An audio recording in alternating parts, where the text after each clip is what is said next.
Hola, soy Constanza Esquivel y les hablaré sobre la conclusión de la investigación. Ya. Respecto de la conclusión de la investigación, podemos decir que se encuentra geográficamente ubicada en el párrafo 7 desde los artículos 247 y siguientes del Código de Procedimiento Penal. Es importante saber algunos puntos en este cierre de investigación, ¿ya? Primero, transcurrido el plazo establecido de la formalización, como ya sabemos, el plazo máximo es hasta 2 años, ¿ya? Así que depende de lo que se estableció en la formalización de parte del fiscal. El fiscal deberá proceder a cerrar, ¿ya? ¿Qué cosa? El cierre de investigación. En este caso, en caso de que el fiscal no realizara este procedimiento, el defensor o el querellante, este último si es que lo hubiera, podrá solicitar al juez de garantía que aperciba el fiscal para que proceda a cerrar, a tal cierre. Si el fiscal no se presentara a la audiencia, eh, a la audiencia fijada por el juez, este otorgará un plazo máximo de 2 días para que se pronuncie. Ya transcurrido el tal plazo de los 2 días, puede ocurrir dos situaciones. La primera, el fiscal no se pronuncie o, compareciendo, se negara a declarar cerrada la investigación. Ya aquí el juez es muy importante y determinará el sobreseimiento definitivo de la causa. Y tiene otra opción, que es que el fiscal se allanare a la solicitud del cierre de investigación. Ya, por ende, tiene un plazo de 10 días para deducir acusación.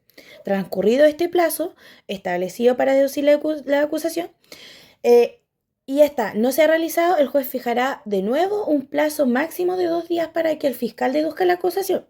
Ya transcurrido el plazo, ya el plazo fatal, el juez de oficio o de la petición de cualquiera de los intervinientes dictará sobreseimiento definitivo. ¿Ya? Dicho lo anterior, procederá el cierre de investigación, que se entiende que el plazo establecido para la investigación de la causa pudo abordar todas las diligencias necesarias para esclarecer los hechos del delito. Por ende, el fiscal podrá, dentro de un plazo de 10 días, como dijimos anteriormente, a optar a las opciones dispuestas en el artículo 248 del Código de Procedimiento Penal, que son, primero, solicitar el sobreseimiento definitivo o temporal, formular acusación, comunicar la decisión del Ministerio Público de no perseverar en el procedimiento por no haber reunido durante la investigación los antecedentes suficientes para fundar una acusación.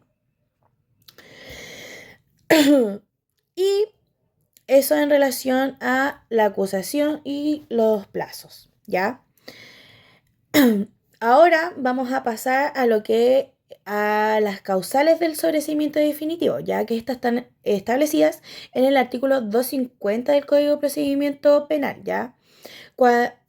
Nos menciona cuando el hecho investigado no fuera constitutivo de delito, cuando aparecieran claramente establecida la inocencia del imputado, cuando el imputado estuviera exento de responsabilidad criminal, ¿ya? Esa entre otras, em, que no entre otras, esas serían las que están establecidas en el artículo mencionado.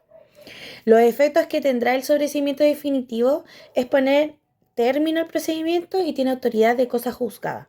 ¿Ya? En cambio, el sobreseimiento temporal solo suspende el curso del procedimiento y admite su reapertura. Los casos están establecidos en el artículo 252, que paso a exponerlos. Abro comillas. Cuando para el juzgamiento criminal se requiere la resolución previa de una cuestión civil, de acuerdo a lo dispuesto al artículo 171. Cuando el imputado no compareciera al procedimiento y fuere declarado rebelde, de acuerdo con lo dispuesto en el artículo 99 y siguientes, y cuando después de cometido el delito, el imputado cayera en enajenación mental. ¿Ya? El Tribunal de Juicio Oral en lo penal dictará sobreseimiento temporal cuando el acusado no hubiera comparecido a la audiencia de juicio oral y hubiera sido declarado rebelde de conformidad a lo dispuesto al artículo 100 y 101 del Código de Procedimiento Penal. Respecto pasamos a otro tema. Ya queda zanjado el tema del sobrecimiento definitivo y temporal. Por ende, llegamos ya a un, a un momento que se le denomina reapertura de la investigación. ¿Ya? Esta se encuentra regulada en el artículo 257 del Código de Procedimiento Penal y nos indica que tiene un plazo de 10 días siguientes al cierre de la investigación para solicitar diligencias precisas. ¿Ya? Siguiendo con la trayectoria del procedimiento, existe una opción llamada forzamiento de la acusación, regulada en el artículo 258 del Código de Procedimiento Penal. Este precepto nos indica que dos opciones.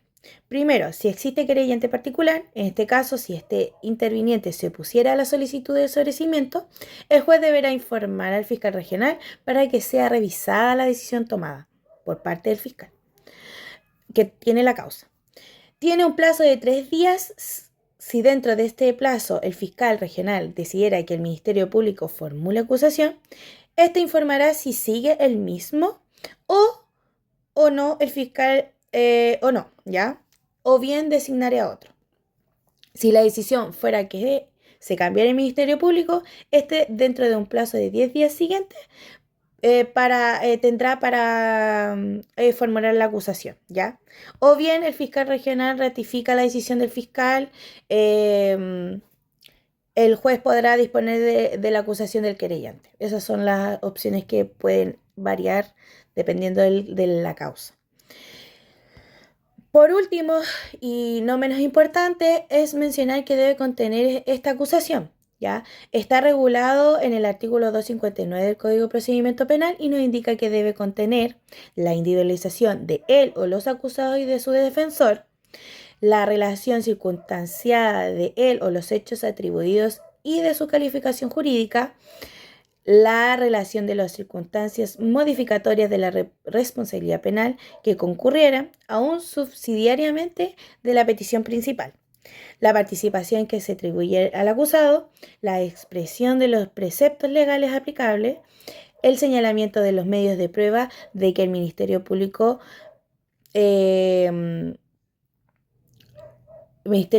pensare valerse en el juicio, la pena cuya aplicación se solicitare y, en su caso, la solicitud de que se proceda de acuerdo al procedimiento abreviado. Buenas tardes, mi nombre es Pamela Fuentes y hoy le hablaré de 4 temas claves del proceso penal chileno. Primero, tenemos las excepciones de previo y especial pronunciamiento, también las excepciones que pueden plantearse durante el juicio oral, el auto de apertura del juicio oral y finalmente la exclusión de la prueba. Todos estos elementos están regulados en el Código Procesal Penal y son fundamentales para garantizar el juicio justo y el respeto al debido proceso. Comencemos. Excepciones de previo y especial pronunciamiento. Su fundamento legal está dispuesto en el artículo 264 al 269 del Código Procesal Penal. Estas excepciones son cuestiones jurídicas que deben resolverse antes del juicio porque pueden impedir o ya sea suspender el proceso.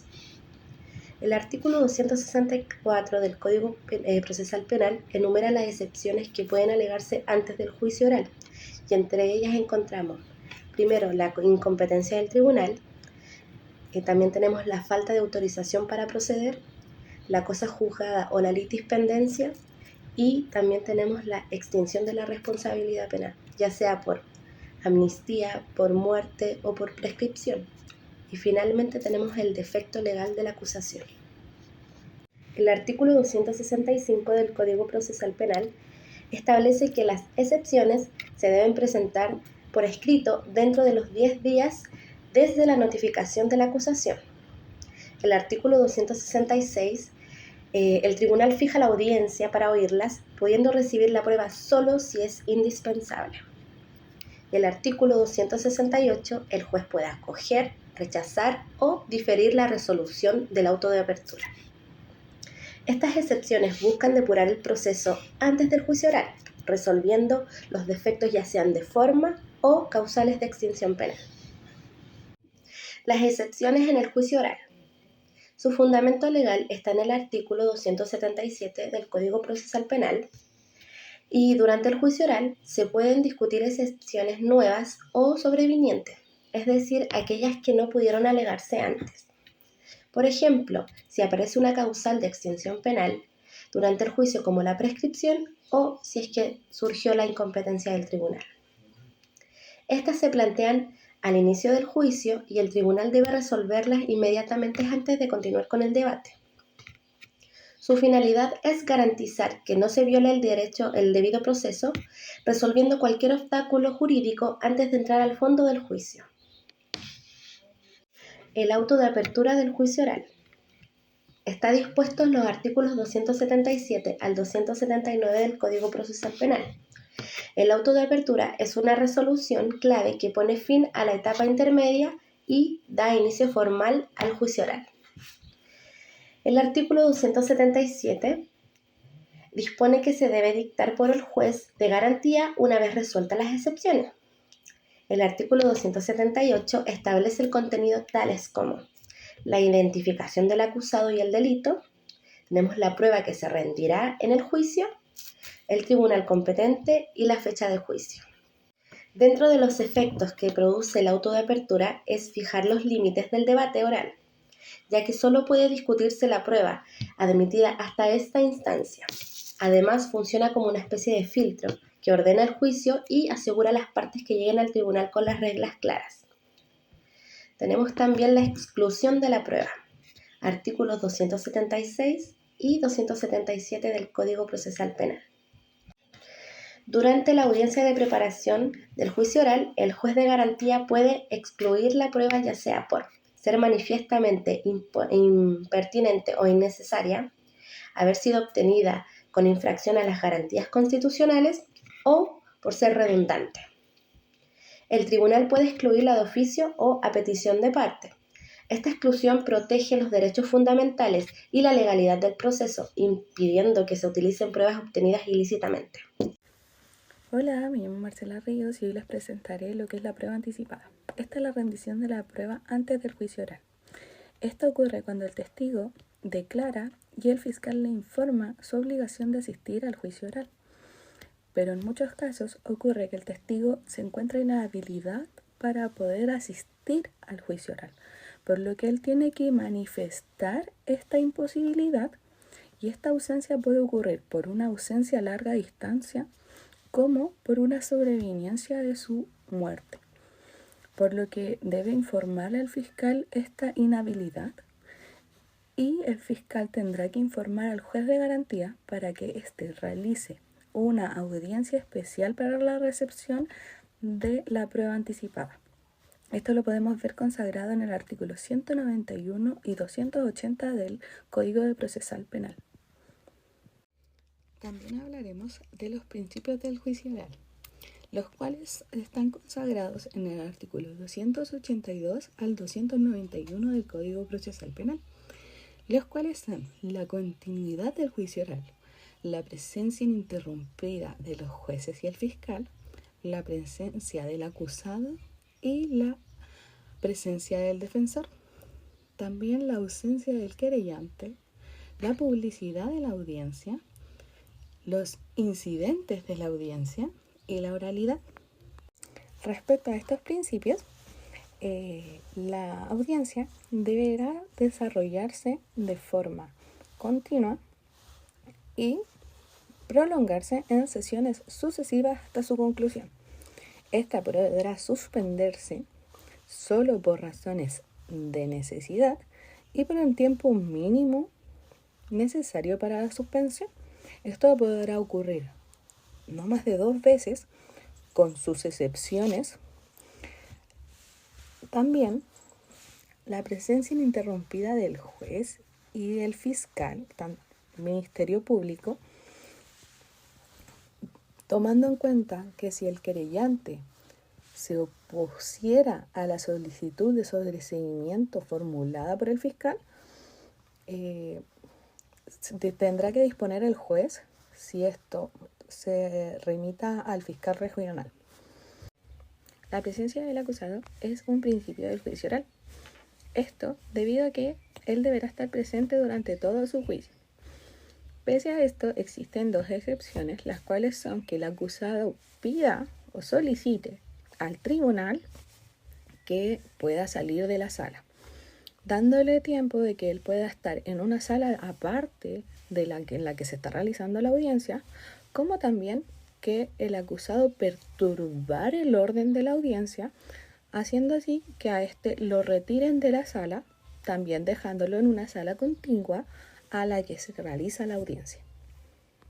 El principio de la presencia del defensor será un principio de validez para la audiencia, por lo que si existe el abandono del defensor para la parte, el tribunal deberá asignar un defensor penal público para que la audiencia siga su curso. La ausencia del querellante o su apoderado sin autorización del tribunal podrá ser apelada, pero esto no suspenderá el procedimiento de la audiencia.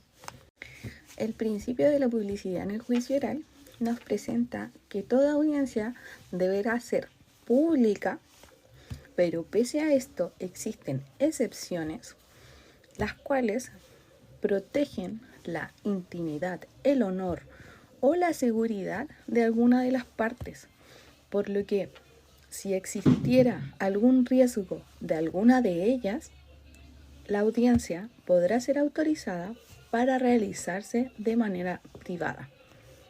Los dos últimos principios del juicio oral serían los incidentes en la audiencia, los cuales serán resueltos inmediatamente en el tribunal, y el de oralidad.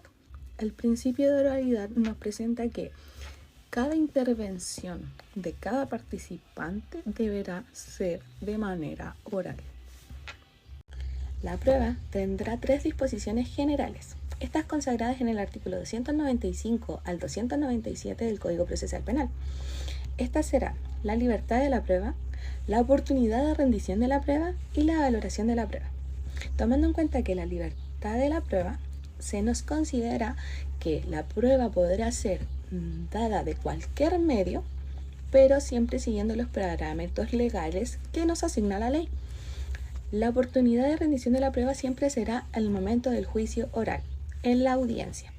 Pese a esto, tenemos la excepción de la prueba anticipada, que ya se mencionó anteriormente en este video, y la última sería la valoración de la prueba, en que los tribunales no podrán contradecir los principios de la lógica, la máxima de las experiencias y el reconocimiento científico de cada prueba, por lo que es a criterio del tribunal. Los testigos están considerados entre el 298 a 313 del Código Procesal Penal. Estos deberán concurrir al tribunal para declarar la verdad sobre lo que se le pregunte, sin ocultar ningún tipo de hecho.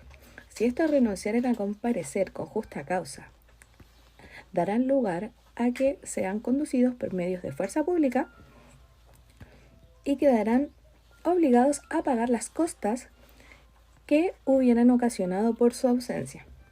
Existe la excepción de la comparecencia sobre los testigos. Esto está consagrado en el artículo 300 del Código Procesal Penal, el cual nos menciona que se podrá interrogar en el lugar de oficio o en su vivienda, domicilio, a las personas que fuesen presidente de la República, los expresidentes, ministros del Estado u otros, los comandantes en jefe de las Fuerzas Armadas, generales de directores de carabineros o director general de la Policía de Investigaciones de Chile. También los que, por enfermedades graves u otros impedimentos calificados por el tribunal, se hallaren imposibles de hacerlo. Estas personas son la excepción a la obligación de comparecer. Como testigos tenemos dos tipos, los testigos de oída y los testigos presenciales. Los testigos de oída son aquellos que han escuchado por un tercero lo ocurrido. Este tercero estuvo o fue parte de lo ocurrido y le comentó a esta persona lo que estaba sucediendo, por lo que ella quiso demostrar su testimonio de esta manera. Este testimonio solo se podrá estimar como presunción judicial. Los testigos presenciales deberán regirse por las siguientes reglas. Cada declaración de testigos deberá ser imparcial y verídica.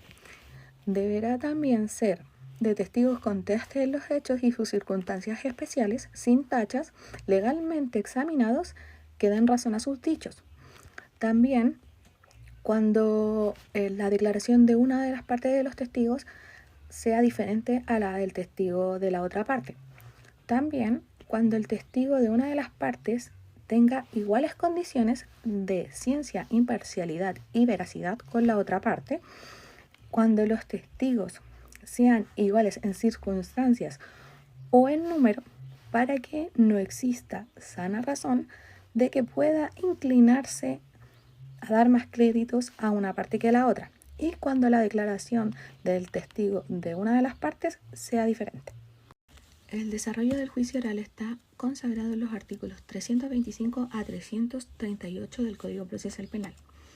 Este nos menciona que debe ser fijada la hora y el día de la comparecencia ante el tribunal, quienes son los intervinientes, que en grosso modo los más primordiales serían el fiscal, el acusado y el defensor. Si existiera la posibilidad de que el defensor no compareciera al tribunal el día y la hora fijada, el tribunal tendrá que otorgarle al acusado la posibilidad de tener un defensor penal público. En el desarrollo del juicio oral, el acusado tendrá la posibilidad de tomar declaraciones si el juez presidente del tribunal le permitiera manifestar libremente lo que creyera conveniente respecto de las acusaciones formuladas hacia él. Por lo que también el acusado podrá interactuar libremente con su defensor mientras no perturbe el orden de la audiencia. En este desarrollo también se dará el orden de la recepción de las pruebas. Cada parte designará el orden en el que presentarán sus pruebas, en el que reciben y acreditan los hechos y peticiones de la acusación y de la demanda. Los testigos en el desarrollo del juicio oral tendrán que prestar su declaración presencialmente, por lo que serán interrogados presencialmente al momento del juicio.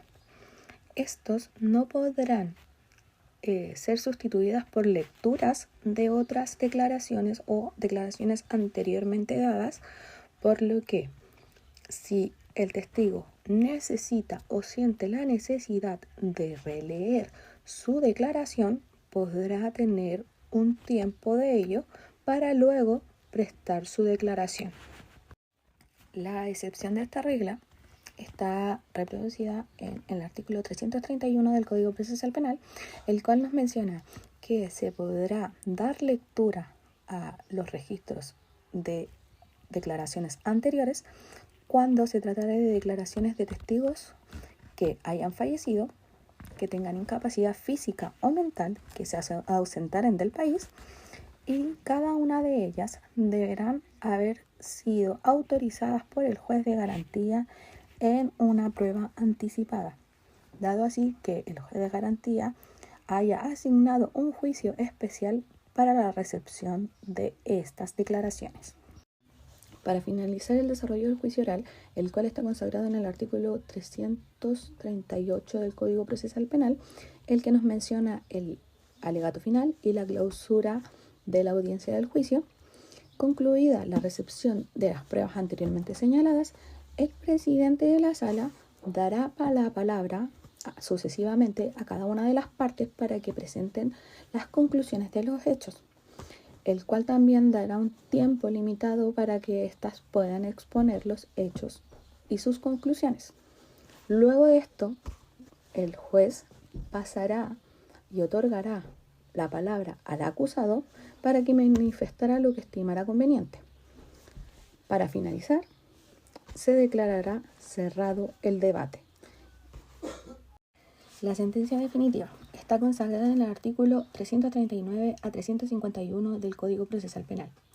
Esta ocurre cuando se cierra el debate y comienza la deliberación. Esto es cuando los jueces intervinientes del juicio pasan a deliberar en privado. Esta deliberación debe ser pronunciada ante el mismo juicio, el cual comunicará la absolución o la condena del acusado por el hecho o delito del que se le está imputando. Existe una excepción a esta regla de que sea pronunciada en el mismo juicio, la cual menciona que si esta etapa de juicio ha durado más de 2 días, se le dará un plazo de 48 horas para que se tome deliberación. Para ser más específico de la sentencia definitiva, nos tendríamos que trasladar al artículo 342 del Código Procesal Penal, el cual nos menciona el contenido de la sentencia, la que debe tener la mención del tribunal, la fecha de la dictación, la identificación del acusado y o de los acusadores, la enunciación breve de los hechos y circunstancias que han sido objeto de acusación, la exposición clara y lógica completa de cada uno de los hechos y circunstancias que dieran por probados, las razones legales o doctrinales que sirvan para calificar jurídicamente cada uno de los hechos y circunstancias y para fundar el fallo, la resolución que condenare o absolviera a cada uno de los acusados o al el acusado, el pronunciamiento sobre las costas de la causa, la firma de los jueces que hubieran dictado la sentencia. Para finalizar con la sentencia definitiva, nos vamos al artículo 340 del Código Procesal Penal, el cual nos demuestra la convicción del tribunal, el que nos demuestra que el tribunal, los jueces, los partícipes revisan cada una de las pruebas ofrecidas en el juicio oral para que así se pueda tomar una deliberación correspondiente al acusado. No se podrá condenar a la persona por el solo mérito de su propia declaración, sino que el tribunal tendrá que investigar y tendrá que formar parte de la prueba para que puedan tomar una decisión condenatoria o absolutoria para este imputado.